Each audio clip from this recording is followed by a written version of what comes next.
Welcome to our YouTube channel nursing education BD. এখন আমরা জানবো নার্সিং ভর্তি পরীক্ষা 2023-24 শিক্ষাবর্ষে 24 সালে যে ভর্তি পরীক্ষা হয়েছে তার দ্বিতীয় ওয়েটিং বা এবং দ্বিতীয় মাইগ্রেশন রেজাল্ট কবে দিবে। এখন পর্যন্ত দ্বিতীয় ওয়েটিং বা দ্বিতীয় অপেক্ষমান তালিকা প্রকাশিত হয়নি। বিএনএমসি বা Bangladesh nursing and midwifery council এর অধীনে diploma in nursing science and midwifery, diploma in midwifery এবং বিএসসি নার্সিং কোর্সের প্রথম ওয়েটিং রেজাল্ট প্রকাশিত হয়েছে, যেটি প্রকাশিত হয়েছে 2023-24 শিক্ষাবর্ষে। প্রথম মাইগ্রেশন ও অপেক্ষমান তালিকার ফলাফল প্রকাশিত হয়েছে জুন মাসের 13 তারিখ 2024 সালে।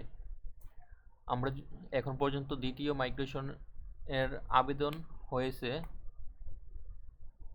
দ্বিতীয় মাইগ্রেশন আবেদন শুরু হয়েছে 1 জুলাই 2017, অর্থাৎ এখানে 1 জুলাই 2017 আর দ্বিতীয় মাইগ্রেশন আবেদন শুরু হয়েছে, কিন্তু ফলাফল প্রথম মাইগ্রেশনের ফলাফল দিয়েছে 13 তারিখ। এখানে একটা গ্যাপ ছিল প্রায়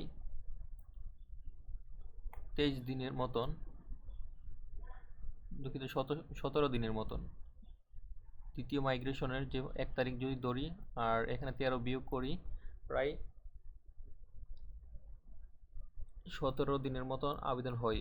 আমরা যদি গত বছরের সার্কুলারটি দেখি, 2022-23 শিক্ষাবর্ষের প্রথম বর্ষের মাইগ্রেশনের তালিকা ফলাফল প্রকাশিত হয়েছে 2023 সালে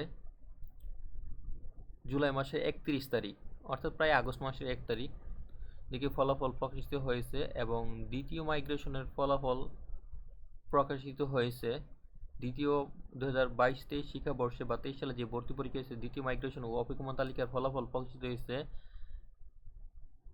আগস্ট মাসের 23 তারিখ, অর্থাৎ এখানে জুলাই মাসের 31 তারিখ ফলাফল প্রথম মাইগ্রেশন এবং প্রথম অপেক্ষমান তালিকা, প্রায় এখানে 23 দিন পরে ফলাফল প্রকাশিত হয়েছে। কিন্তু আমরা যদি দেখি 24 সালের 2023-24 শিক্ষাবর্ষে দ্বিতীয় প্রথম বর্ষের ফলাফল, প্রথম মাইগ্রেশন বা প্রথম অপেক্ষমান তালিকা প্রকাশিত হয়েছে জুন মাসের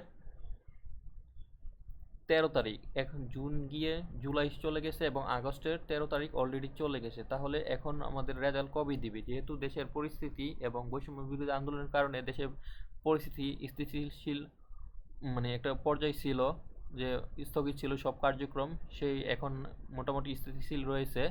তো সম্ভাবনা রয়েছে আগস্ট মাসের শেষ সপ্তাহে, অর্থাৎ শেষের দিকে যে কোনো সময় বিএনএমসির অধীনে দ্বিতীয় মাইগ্রেশন ও দ্বিতীয় অপেক্ষমান তালিকা প্রকাশিত হবে, অথবা সেপ্টেম্বর মাসের প্রথম সপ্তাহে সম্ভাবনা রয়েছে। সেপ্টেম্বর মাসের প্রথম দিকে দ্বিতীয় মাইগ্রেশন বা দ্বিতীয় অপেক্ষমান তালিকা প্রকাশিত হওয়ার সম্ভাবনা রয়েছে। পরিস্থিতি যদি অনুকূলে না থাকে সেক্ষেত্রে আরেকটু লেট হতে পারে, তবে খুব সেপ্টেম্বর মাসের ভিতরেই দ্বিতীয় মাইগ্রেশনের ফলাফল প্রকাশিত হবে। বিএনএমসির ওয়েবসাইটে যখনই প্রকাশিত হবে দ্বিতীয় মাইগ্রেশনের ফলাফল আমাদের ইউটিউব চ্যানেলে জানানো হবে।